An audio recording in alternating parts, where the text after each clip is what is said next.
যখন আমাদের দুই দাঁতের মাঝে শক্ত কিংবা কোনো খাবার জমে থাকে সেটি বের করার জন্য কিন্তু আমরা অবশ্যই ডেন্টাল ফ্লস ইউজ করি। অনেকেই ডেন্টাল ফ্লসের পরিবর্তে টুথপিক ব্যবহার করে থাকেন।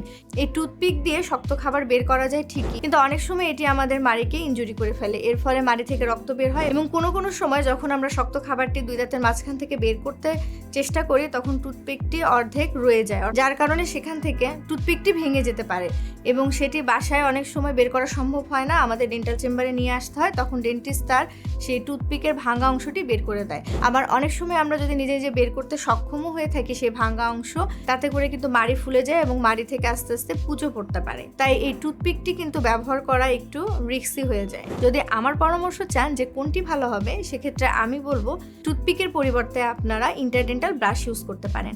এই ইন্টারডেন্টাল ব্রাশটি স্পেশালি তৈরি করা হয়েছে এমনভাবে যাতে দুই দাঁতের মাঝখানে যদি কোনো খাবার আটকে যায় সেটি থেকে সেই খাবারটি খুব স্মুথলি বের করে নিয়ে আসতে পারবে। এতে করে মাড়ি বা দাঁতের কোনো ক্ষতি হয় না এবং মাড়ির যে এরিয়া অর্থাৎ আমাদের সফট এরিয়া রয়েছে সেটিকে সুন্দরভাবে ক্লিন করতে পারে। তাই আপনারা যারা দুই দাঁতের মাঝখান থেকে খাবার বের করার জন্য টুথপিক ইউজ করছেন তারা আজ থেকে ইন্টারডেন্টাল ব্রাশ ইউজ করবেন।